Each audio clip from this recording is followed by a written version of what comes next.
really simple. You can do in any size arena. But I thought particularly what we're talking about with your horse of developing the variety of ground cover with the same activity of canter. So these poles are placed out on R and S and V and P, so 24 meters apart. And I just work around, I try and put square turns in to the corners, just so that you ride the discipline of the straight line, the 90-degree turn, the straight line, 90-degree turn, and then cant down the poles. And it should be, counting the poles, it should be a level 7 strides, where you, as if you're jumping a fence, you count land 1, 2, 3, 4, 5, 6, 7. And to then vary it, having done 7 on both reins multiple times, then I start to work 8 and 8 and 6 and 6 and 8 and 8 and 6 and 6. But in order to do this really well, it's not so much what we're doing, it's the manner in which we do it. So I try and use my imagination and see each pole as a fence. And when I do the adding the distance of the reduced ground cover, I try and see it as being an oxer 8 strides to another oxer. So you can't cheat by killing the canter and coming too quiet to it. You've got to jump it out of the same canter that you'd be comfortable jumping a big square oxer out of, and then land, and then you have to shorten. So it's about doing an early weight so that you get your 8 early, so that the last 2 strides are normal stride length to then jump your oxer out of it. Conversely, when you do the 6 strides, I see it as a set of planks, an early gallop, and then sit up. So you get your 6 early, but the last 2 strides are the same as the last 2 strides of the 8, because the second fence is going to be the A element of a very short double of uprights. So you're jumping a set of planks, galloping, sitting up, and popping through a short double of uprights. So the mindset is really key, so that we can create that difference in stride length, but still not compromise our jump. And then be sufficiently self-critical that you can say, either I messed it up, obviously, or I did it correctly, but if truth be told, I would have had that fence down if it was a big square oxer and I got underneath it, or I came a little bit open to my double of uprights, and I might have cleared the first but run out of space in the second. So it's using the imagination to actually be self-critical enough. Perfect. Let's go give it a go. Perfect.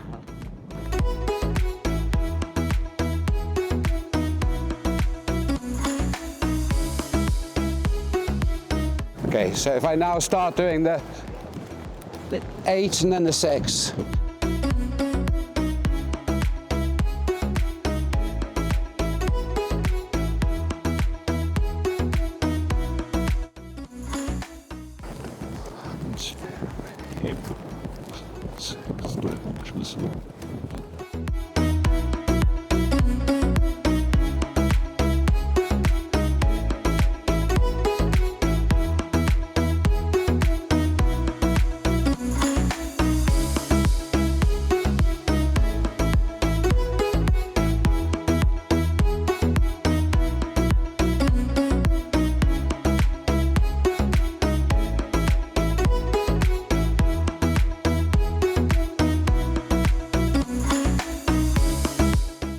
Well done, and go far enough afterwards, but don't quite go to the short side. So you can turn there, go dead straight.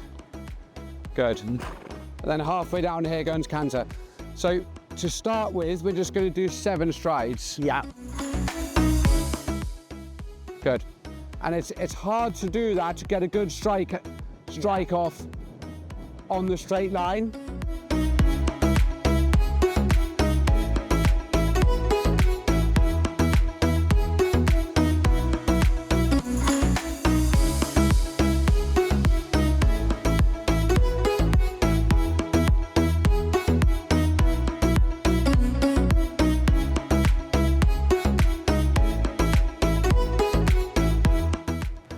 works. Okay, so keep doing the 7, and now start to, I want you to pat with the inside hand over the pole, and then on the 4 stride. Good, over the pole, and then in the corner, same thing. Then in the corner, same thing, pat with the inside hand. Then over the pole, pat with the inside hand. 1, 2, 3, pat, 5, 6, 7, 8. So make sure you stay on the 7. Yeah. Land. 1, 2, 3, pat, 5, 6, 7, pat. Good. Then pat in the corner, because what this does is it creates a nice softness through the neck, and it means that you're not blocking the horse's canter. Good. Now you can start to vary it. Still with the pat.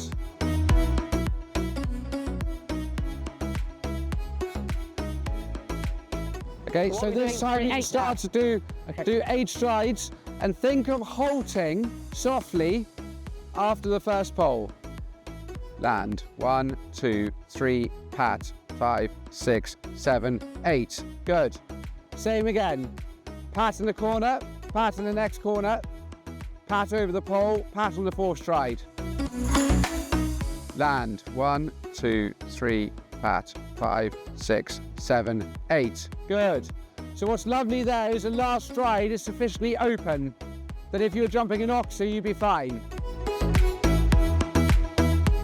And 1, 2, 3, pat, 5, 6. Good. Remember to pat on this one as well. Yeah. On number 4. And you're imagining you're jumping a set of planks. 1, 2, 3, pat, 5, 6. Good. Set of planks down to a double of uprights. 6 again or set 8? No, now 8. Oh yeah. Now 8.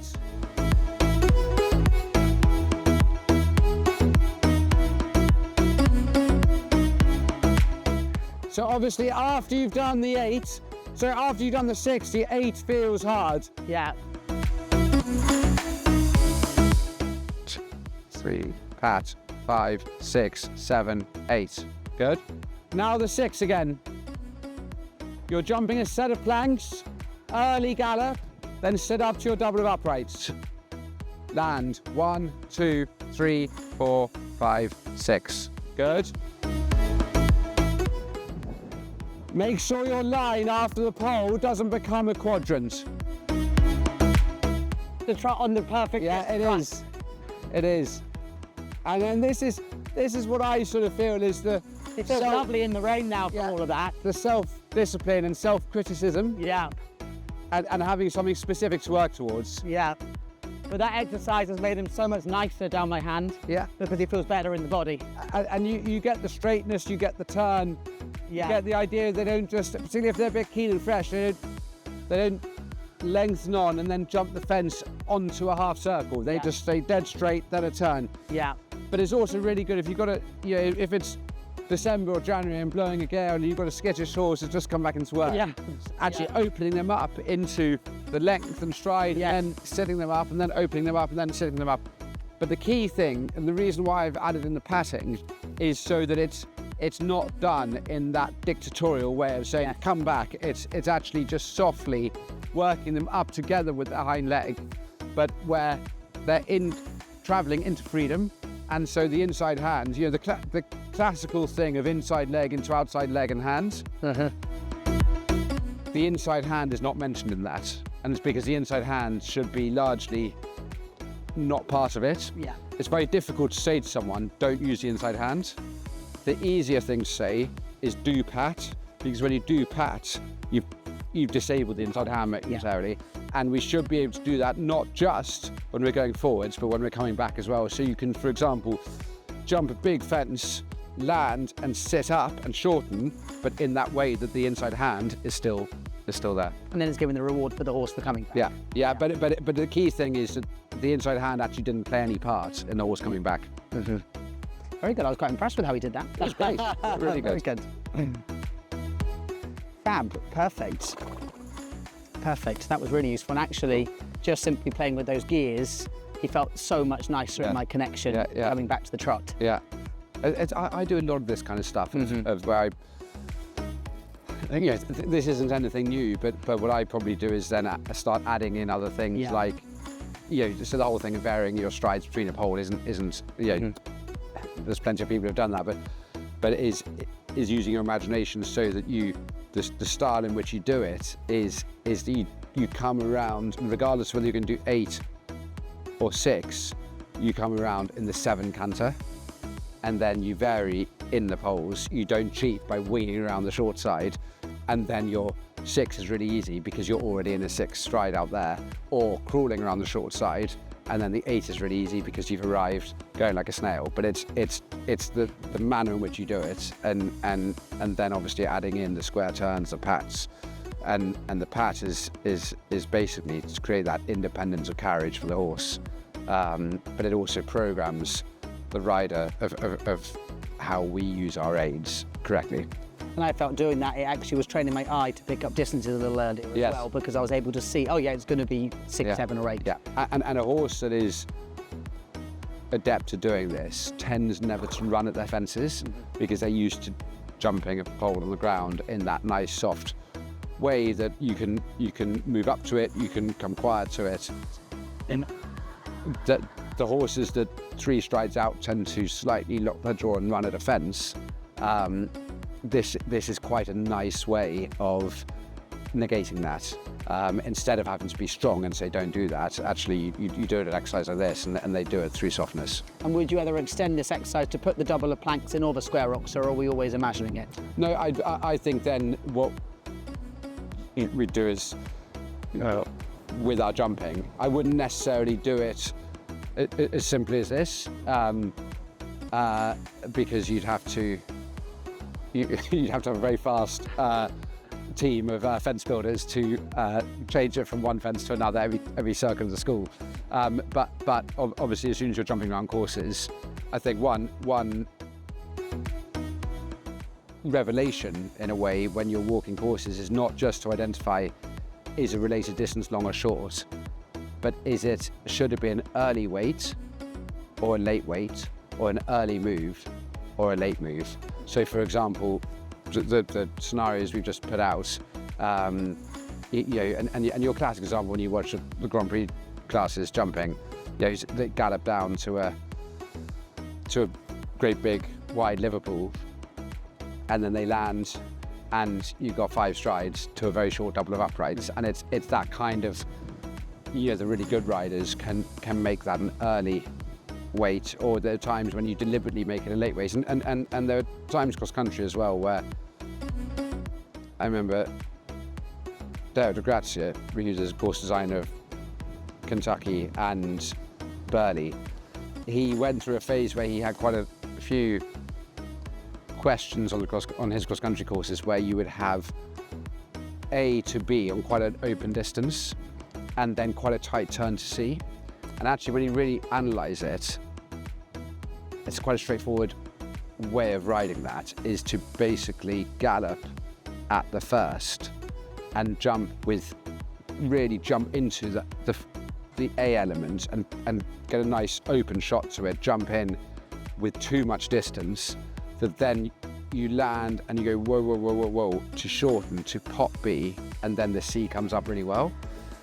And you could see really classic cases where people would fall into the trap that he'd set up, which is they would jump A, lengthen on to B because A to B was quite long, and then they couldn't get the turn to C. So it's being brave enough to trust the plan that if you come in bold to A, you're going to have the control coming out to B. B. Exactly. And there are times when you could cheat and you could jump A, add a stride and jump B, but if B is a very wide table, it takes that option away.